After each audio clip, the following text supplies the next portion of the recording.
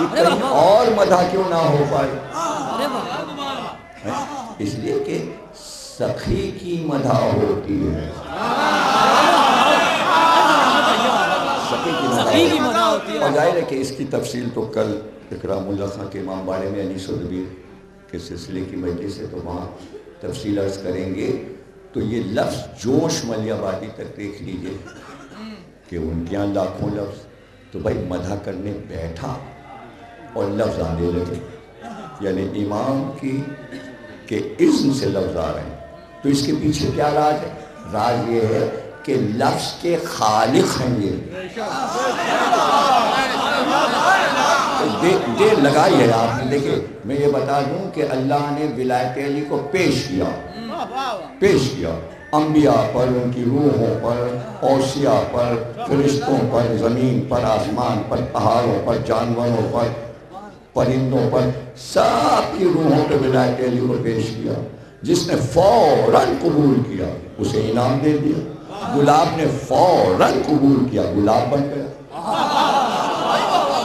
اب جو دیر لگانے لگے نا، تو جیسے جیسے دیر ہوتی گئی ویسے ویسے ان کو سزائیں ملتی چلی۔ تو علی کے معاملے میں دیر نہ لگائی کہ یہ جملہ کہا اور بس آپ کی طرف سے اوکے ہونا چاہیے، دیر نہیں لگایا کہ یہ مسئلہ ولایت علی کا ہے، مسئلہ اہل بیت کی مدح کا ہے۔ تو توجہ ہے نا آپ کی، یہ لفظ کے خالق ہے۔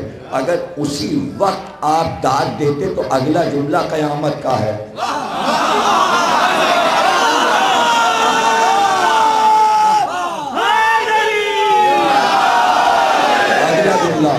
اگلا جملہ کہنے کے لیے مجھے تمہید کرنا پڑے گی۔ دیکھیے اللہ کو کیسے مانے یہ بھی معصومین نے بتایا، اور سب سے زیادہ مولا علی نے بتایا۔ اور نہج البلاغہ کا پہلا خطبہ پڑھ لیجیے، اس کے بعد سارے خطبے پڑھ لیجیے، توحید آپ کے سمجھ میں آ جائے گی۔ اگر مولا علی کے خطبے نہیں پڑھیں گے توحید سمجھ میں نہیں آئے گی۔ دیکھیے توحید کیا ہے، اب میری طرف دیکھیے گا اور اپنی طرف بھی دیکھ لیجیے گا اور اسے محسوس کر لیجیے گا۔ یعنی ہم بولے تو کیا بولے؟ لفظ منہ سے نکل گیا، ضائع ہو گیا، یہاں سے نکل گیا لفظ۔ لفظ کے ساتھ کیا؟ لفظ کس چیز سے بنا؟ ہوا سے، ہوا باہر نکلی۔ میئر مجیدی نے کلام پڑھا، میرے کان میں لفظ گئے اندر گئے، میں بولا تو لفظ باہر نکلے۔ دوسرے نے پڑھا یا بات کی تو اندر گئے لفظ۔ میں نے دیکھا، نگاہ باہر نکلی، نگاہ باہر نکلی۔ تو یعنی ساری زندگی کیا ہو رہا ہے؟ کچھ اندر کچھ باہر، کچھ اندر کچھ باہر، یہی تو انسان کی زندگی ہے، یہی ہے نا۔ اللہ کیا کہہ رہا ہے؟ قل واللہ احد اللہ الصمد لم یلد ولم یولد۔ نہ میرے اندر کوئی چیز جاتی ہے نہ کوئی باہر نکلتی ہے۔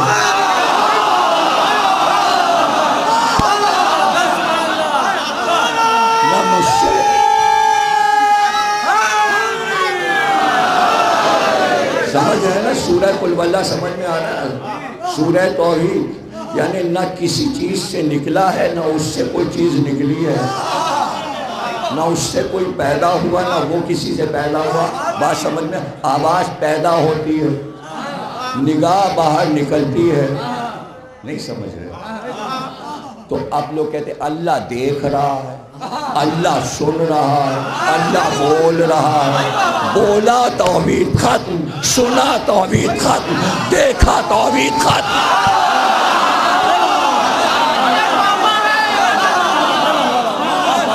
گئی توحید گئی۔ تو نہ وہ بولے گا نہ وہ دیکھے گا نہ وہ سنے گا، تو پھر کیا کرے گا؟ وہ ایسے کان بنائے گا یا ایسی آنکھیں بنائے گا۔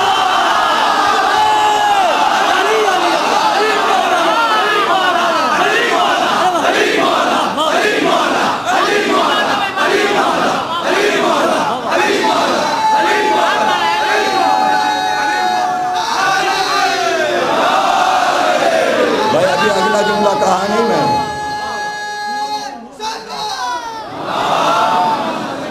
ابھی اگلا جملہ میں نے نہیں کہا، وہی جملہ کہنا ابھی تو تمہید کر رہا ہوں۔ نہ وہ بولے گا نہ وہ دیکھے گا نہ وہ سنے گا، ورنہ رب نہ رہے گا، ورنہ اللہ نہ رہے گا۔ تو کچھ ایسی چیز بنائے گا کہ جب انسان پکارے تو وہ سنے، دنیا بنائے تو وہ دیکھے۔ تو اب دیکھیں کتنے آرام سے لوگ کہہ دیتے ہیں منبر پہ، اللہ نے جب دنیا بنانا چاہا اس نے کہا کن فیکون، ہو جا، ہو جا، اس نے کہا کن، ہو جا۔ تو کیا اللہ نے پکار کے کہا کون؟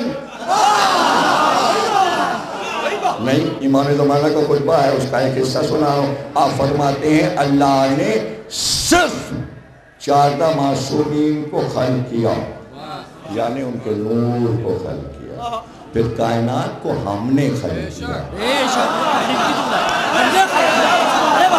اللہ نے کن نہیں کہا، علی نے کہا کن۔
علی نے کہا کن، ہو جا، دنیا ہو گئی۔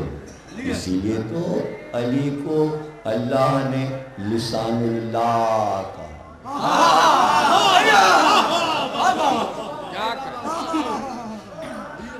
لسان و صدقن علیہ، ہم نے ایک سچی زبان علیہ آخر دور میں بھیج دی۔ یہاں بھیجی نا تو پہلے کہیں تھی جہاں سے بھیجی گئی، تو اس سچی زبان نے کہا تھا کن۔ تو پہلی بار ایک لفظ علی نے کہا، بھائی لفظ کے موجب ہے نا، تبھی تو کہا کن، ہو جا، دنیا ہو گئی۔ اب قیامت تک کن ہوتا رہے، کن کن کن ہو رہا ہے، آواز آ رہی اور چیز بنتی جا رہی۔ علی بول رہے ہیں، چیزیں بن رہی ہیں، علی بول رہے ہیں۔ اب اگر کسی کو اعتراض ہے تو کل پوری مجلس اسی پہ پڑھ دیں گے، پوری مجلس پڑھ دیں گے۔ کیا قرآن میں یہ آیت نہیں ہے خیر الرازقین؟ رازق ایک نا، اور رازقین کتنے؟ قین انتہائی نہیں۔ تو اللہ کیا کہہ رہا ہے؟ رزق بانٹنے والوں کا خیر میں ہوں۔ تو اور لوگ بھی رزق بانٹ رہے ہیں۔ احسن الخالقین، خلق کرنے والوں کا احسن میں، تو صرف اللہ نہیں خلق کر رہا ہے، اور لوگ بھی خلق کر رہے ہیں، اور ان سے اپنے کو احسن بتا رہا ہے۔ تو اگر یہ احسن ہے تو وہ تو حسن ہوں گے نا۔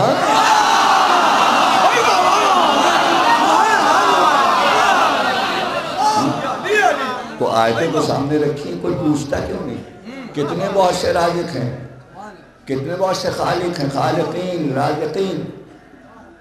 تو کبھی آپ نے سوچا تو اللہ زندگی دیتا ہے، اللہ موت دیتا ہے، اور کیا کہتے پھر آپ؟ ملک الموت آیا روح قبض کر گیا. یا تو اللہ کا کام بتاؤ یا ملک الموت کا.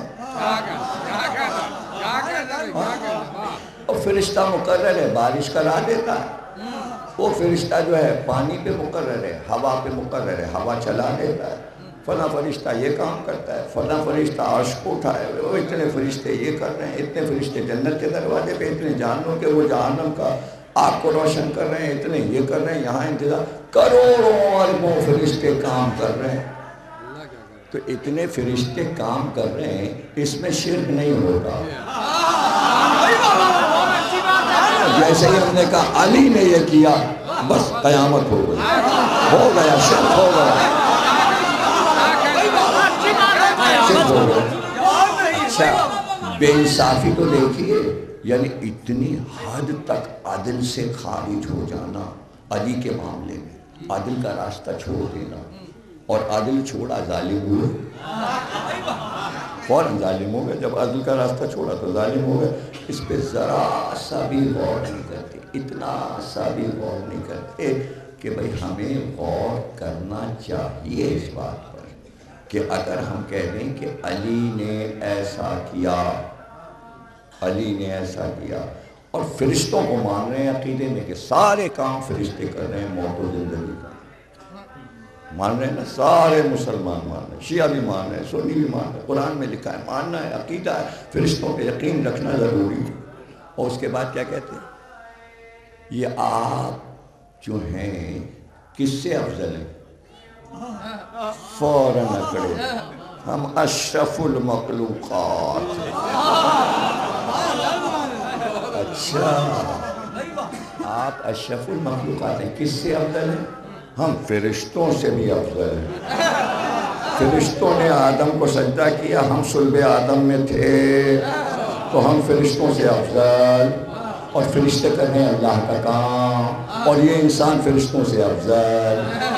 تو پھر بارش تم بھی کرواؤ، پانی تم بھی کرواؤ.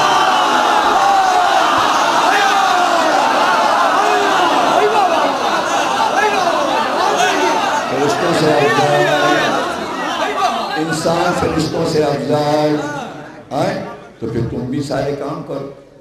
جو فرشتے تم افضل ہو نا، اشرف ہو نا، تو کہو نا تم سب پوری دنیا کے انسانوں تم فرشتوں سے اشرف نہیں ہو، کوئی اور اشرف ہے.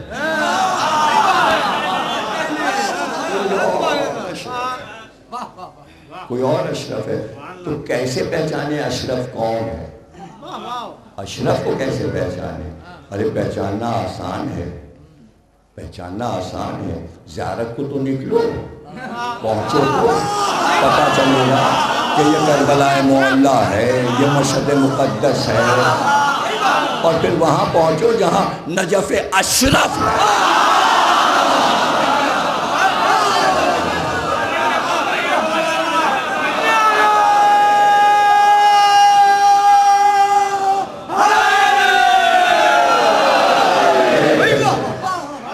مثال دے رہا کہ بھئی سائل کل بھی در پہ تھا، آج بھی ہے.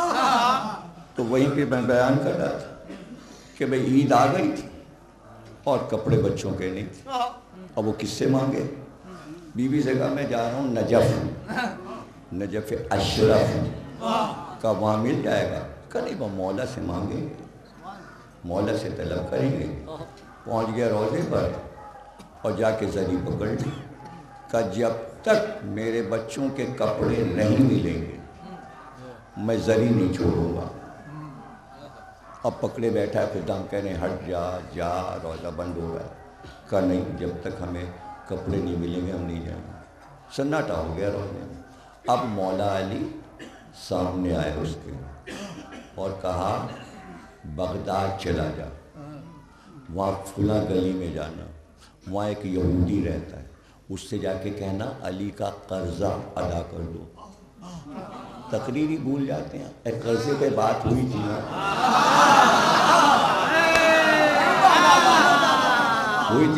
تو جتنے پہلو کھل چکے وہ سب اب پورے ہو رہے ہیں. تقریر میں تو ہم دروازے کھول دیتے ہیں نا, اب وہ دروازوں کو پہنچانا بھی تو آپ کو ضروری ہے. تو بیچ میں کیا کیا ہو چکا وہ سب یاد کیجیے, اور ہم منزل کی طرف بڑھ رہے ہیں. کہ جا بغداد میں جا, فلاں یہودی ایک گلی میں رہتا ہے, اس سے جا کے کہنا علی کا قرضہ ادا کر دو. پہنچا اسی وقت, نکلا اور بغداد پہنچا. رات کافی ہو گئی تھی. اب دروازے پہ جا کے کہلوایا کہ بھئی کہو کہ ایک آدمی نجف سے آیا ہے. وہ گیا غلام, اس نے بہت امیر آدمی تھا, تاجر تھا, جواہرات بیچا کرتا تھا, یاقوت بیچتا تھا, ملکوں جاتا تھا, بہت ہی رئیس تھا. اس نے کہا غلام سے کہا پوچھو کس نے بھیجا ہے اس کو, کہاں سے آیا. اس نے کہا جاؤ اس سے کہہ دو علی نے بھیجا ہے.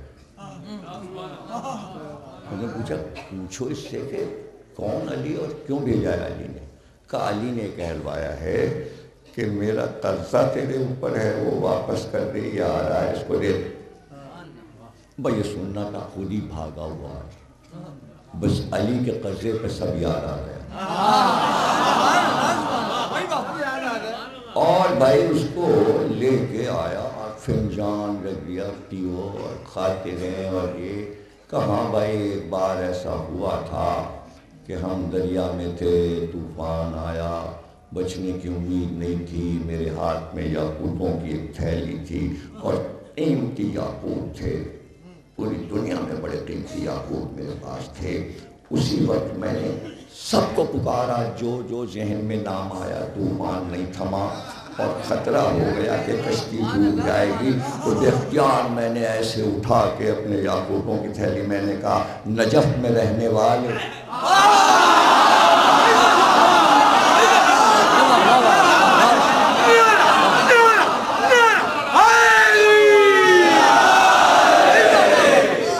نجف میں رہنے والے تیری بارگاہ میں یہ سارے یاقوت نذر کروں گا, مجھے طوفان سے بچا لے, مجھے موت سے بچا لے. کشتی رک گئی, میں بخیریت گھر آ گیا, لیکن اب تک نجف جا نہیں سکا.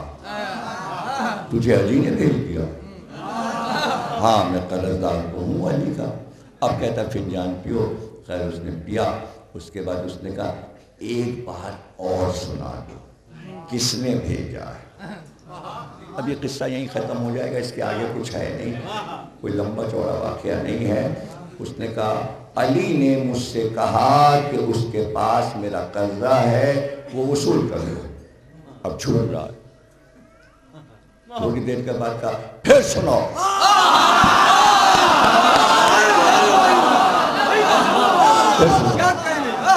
اس نے پھر سنایا کہ علی نے یہ کہا ہے, وہ میرا قرضدار ہے, قرضہ لاؤ. جھوٹا.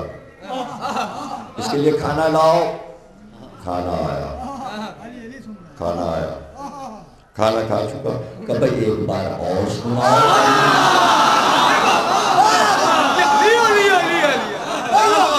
میں نے جملے بار بار کہیں یہاں کی تقریر میں بھی, حسین آباد میں بھی, کہ علی کی معرفت ضروری ہے, اور جتنی معرفت بڑھتی جائے گی اتنی مدح سن کر آپ خوش ہوتے چلے گا.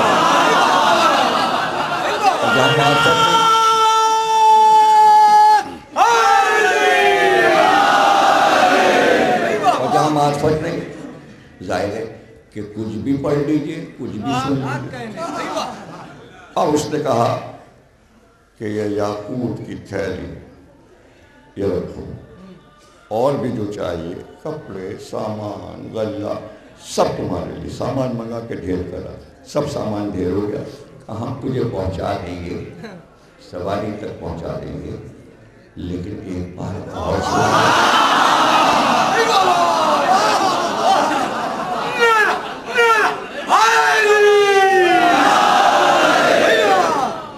آپ نے کیف دیکھا, اس میں کیا کیف ہے, تو پتہ چلا کہ ایک لا مذہب کہ جس کا اسلام سے تعلق نہیں ہے, اگر اس کے دل میں بھی معرفت علی، معرفت حسین پیدا ہو جائے، آپ اس کے دل کی محبت کی تھا کو تلاش نہیں کر سکتے۔ اور پھر آپ تو ایسے ملک میں رہتے ہیں کہ جہاں روزانہ ایسے جلوے دیکھتے ہیں کہ اس نے لا الہ نہیں کہا لیکن علی کا بھی محب ہے، حسین کا بھی محب ہے۔ یہ معجزے آپ کے یہاں روز ہوتے ہیں، اور یہی معجزے کائنات میں پھیلتے ہیں۔ ایک ایسا سینٹر اللہ نے بنایا، ایک ایسا سینٹر بنایا کہ طاقتور ان کو بنا دیا۔ اب ان پر کوئی قوم آ کے یہ نہیں کہہ سکتی کلمہ پڑھو،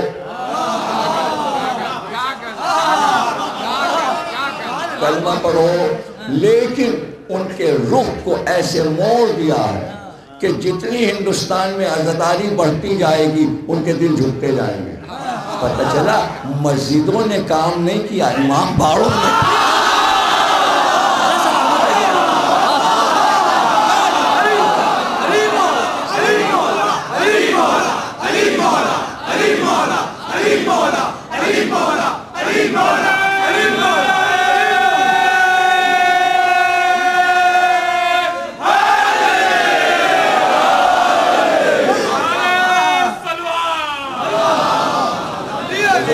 یہ مقصد نہیں ہے کہ مسجد کا رتبہ میں گھٹا رہا ہوں اور امام باڑے کا رتبہ بڑھا رہا ہوں، نہیں، یہ مسئلہ ہی نہیں۔ یہ تو آپ حدیث میں دیکھ لیجئے اور امام کے حوالے سے کہ زمینیں جب خلق ہو گئی اور علی کن کہہ چکے اور زمینیں بنی تو ایک زمین ابھری، میں سب سے افضل، آواز آئی۔ اب کہتے کہ یہ اللہ نے کہا، حدیث میں یہی لکھا، لیکن آواز آئی۔ کس بات پہ غرور ہے تجھ کو؟ میرے اوپر خانہ خدا بنے گا، کہ اتنی دیر میں ایک اور زمین ابھری اور اس سے اونچی ہوتی چلی گئی۔ آواز آئی ادھر دیکھ، یہ تجھ سے افضل ہے۔ یہ بھی امام صادق کی حدیث ہے، اور میری کتاب غم حسین اور شیعوں کی شفاعت، اس میں نے حوالے کے ساتھ یہ حدیث درج کر دی ہے۔ بہت مشہور حدیث ہے اور کئی شاعروں نے اس کو مرثیے میں نظم بھی کیا ہے۔ تو اس نے کہا یہ افضل کیوں؟ کہ تیرے اوپر تو میرا گھر بنے گا، لیکن اس پر جو سوئیں گے وہ اس گھر کو بچائیں گے۔ تیری بقا اس زمین سے ہے، تیری بقا اس زمین سے ہے۔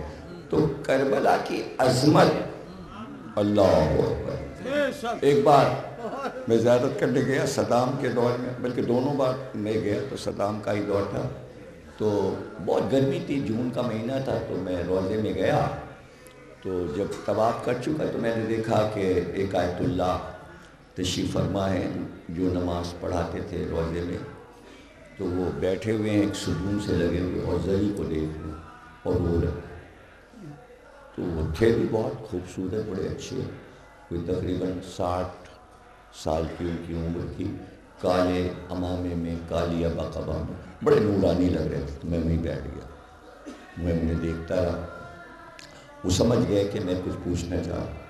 میں نے پوچھا آپ کا نام کیا؟ کہنے لگے میرا نام ہے رفاقت حسین۔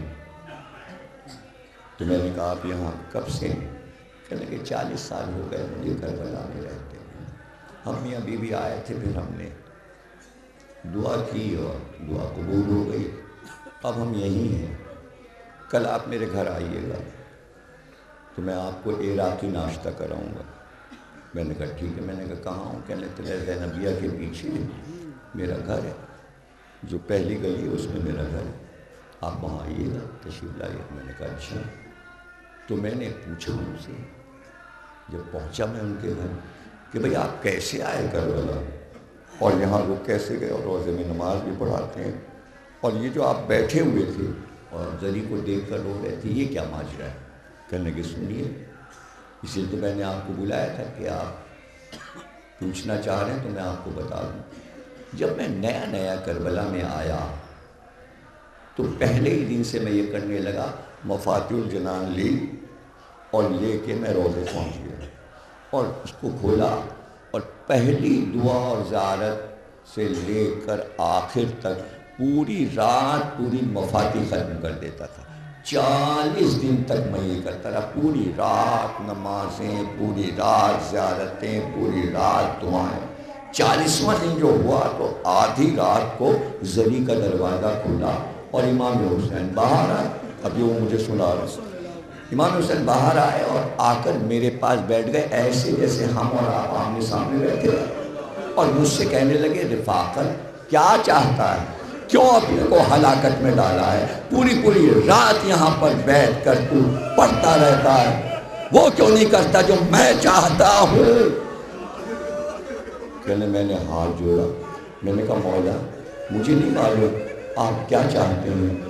تو بے اختیار کہتے ہیں امام حسین نے فرمایا رفاقت جب بھی میرے قبر پر آ بس رویا کر، گریا کر. کہنے لگے قسم ہے امام حسین، جس دن سے آقا نے یہ فرمایا اب میں وفاتی لے کے نہیں جاتا، بس جا کے زری کو دیکھتا رہتا ہوں اور میں روتا رہتا. 40 سال گزر گئے روتے. اب سمجھ میں آیا کہ سید سجاد 40 برس روتے تھے. سلامت رہو، خوش رہو.